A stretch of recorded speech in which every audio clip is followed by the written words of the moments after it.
I can't remember who it was, but someone said in passing or asked me, Torian, can I speak about this situation going on in San Francisco with these robots that the police are about to deploy that will just go out and start, killing people. And, I said, you know what, I'll look into it. And I had meant to put it in a live stream, but I forgot to put it in. But you know what? Let me just do it as a pre-recorded video. And I believe Tariq spoke about this on one of his recent live streams as well. So what you're actually seeing in this picture is a San Francisco Police Department. I guess that's a cop. And these are the robots that they plan to deploy that actually have the ability to kill. It's crazy.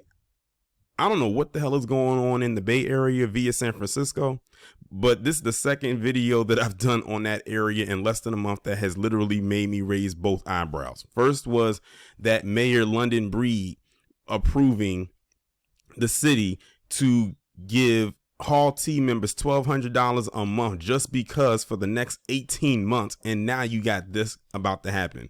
It's getting real spooky in the Bay Area. But I'm going to go ahead now and read the article coming from the Los Angeles Times.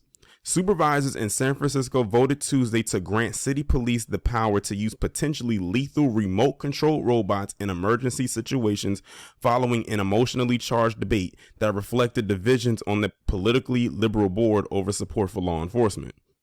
The vote was 8-3, with the majority agreeing to grant police the option despite strong objections from civil liberties and police oversight groups.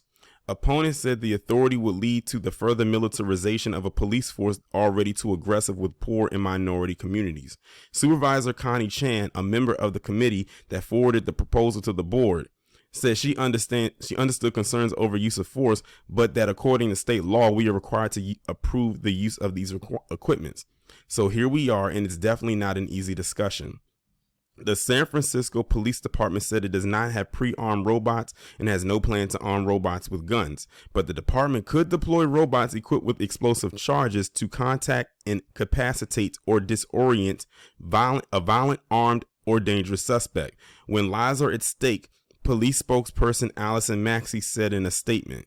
Well, here's the thing. We don't know how these robots are actually truly programmed. They can say anything that they're going to do, but the thing is, what are they going to do when they actually get in contact with you? I mean, think about all the AI stuff we've heard over the past couple of years when it comes to black people in particular, and how they can't identify black people, or they identify black people with this and with that. What's to say that this is going to be any different? I'm telling you, they'll come up with anything to do any kind of harm to us. And let's not forget what they used to take out Micah Johnson, a robotic bomb that we have not heard of before that time and have not seen since that time. And that was back in 2016. We're talking over 6 years ago. I can't even remember what that thing looked like unless I looked it up. I don't even know what it was called. But we have never seen them use that on anybody since then, before or after. Robots are equipped in this manner would only be used in extreme circumstances to save or prevent further loss of innocent lives, she said.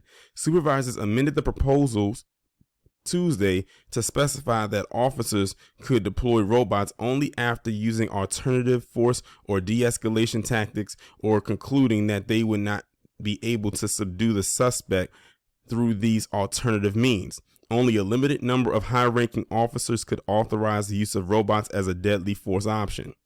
San Francisco police currently have a dozen functioning ground robots, which I'm sure this is one of them right here, used to assess bombs or as eyes in low visibility situations, the department said. They were acquired between 2010 and 2017 and have not once have they been used to deliver an explosive device, police officials said. But explicit authorization was required after a new California law went into effect this year, requiring all police and sheriff departments to inventory military-grade equipment and seek approval for its use. The state law was authored last year by San Francisco City Attorney David Chu while he was an assembly member. It is aimed at giving the public a forum and a voice in the acquisition and the use of military-grade weapons that have a negative effect on communities, according to the legislation. Notice that they keep using the word military a lot in this article. They keep mentioning military a lot. So when a lot of people say, oh, they need to bring the military in, you need to be very careful about saying that, because if they say bringing the military in, they could be talking about a device like this. It doesn't necessarily mean a human being.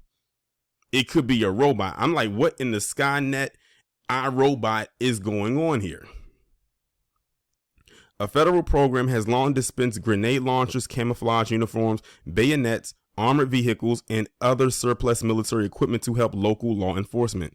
In 2017, then President Trump signed an order reviving the Pentagon program after his predecessor, President Obama, curtailed it in 2015, triggered in part by outrage over the use of military gear during protests in Ferguson, Missouri after the shooting death of Michael Brown. San Francisco police said late Tuesday that no robots were obtained from military surplus, but some were purchased with federal grant money. Like many places around the U.S., San Francisco is trying to balance public safety with treasured civil rights such as privacy and the ability to live free of excessive police oversight. In September, supervisors agreed to a trial run allowing police to access private surveillance camera feeds in real time in certain circumstances. Debate on Tuesday ran for more than 2 hours, with members on each side accusing the other of reckless fear-mongering. Supervisor Raphael Mandelman, who voted in favor of the policy authorization, said he was troubled by rhetoric painting the police department as untrustworthy and dangerous. I mean, can you be surprised? That's another thing. You have these spokespeople for the police departments, whether in or outside, more so in though, that want to come out and say that they aren't this and they aren't that. They are complicit in the activities that goes on in that department and outside of it. They wouldn't know because they're in on it. So of course they're going to feel good about it. And 9 times out of 10, they probably are some of the culprits that participate in the wrongdoing. I think there's larger questions raised when progressive policy start looking to the public like they are anti-police, he said. I think that is bad for progressive. I think it's bad for this board of supervisors. I think it's bad for Democrats nationally. Board President Shaman Walton, who voted against the proposal, pushed back, saying it made him not anti-police but pro-people of color. We continuously are being asked to do things in the name of increasing weaponry and opportunities for negative interaction between the police department and quote unquote people of color, he said. This is just one of those things. The San Francisco Public Defender's Office sent a letter Monday to the board saying that granting police the ability to kill community members remotely goes against the city's progressive values. The office wanted the board to reinstate language barring police from using robots against any person in an act of force.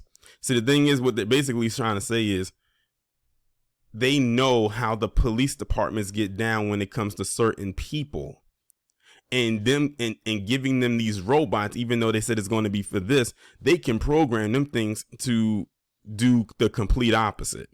Or what happens if by just one shot in the dark, they malfunction and go crazy? Then now you have an even bigger problem on your hands. It's going to look like a Hollywood movie in these streets. The first time a robot was used to deliver explosives in the U.S. was in 2016, when Dallas police sent an armed robot that killed a hold-up sniper. They're talking about Michael Johnson, ironic how I mentioned him at the beginning, who had slain 5 officers in an ambush. But I bet you they didn't want to go look into the backgrounds of at least one of them who had dubbed as ties, but they ain't going to talk about that. But yeah, I'm looking at this this isn't, I don't know if this is a good idea. To any of my Bay Area, San Franciscans, I should say, subscribers who live out there, please let me know what this is like. And tell me, have you seen one of these things in person? Have you just seen them walking around and things like that?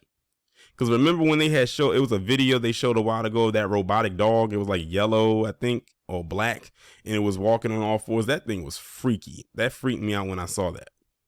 This would freak me out too, because at first glance, I'm thinking, is it like a speed camera? That's what I would think at first. And how ironic, they just dropped the new trailer for the new Transformers movie that's coming out next year. This thing looks like it's about to transform, or in the stages of it. But yeah, to the people in San Francisco, y'all better be on your P's and Q's.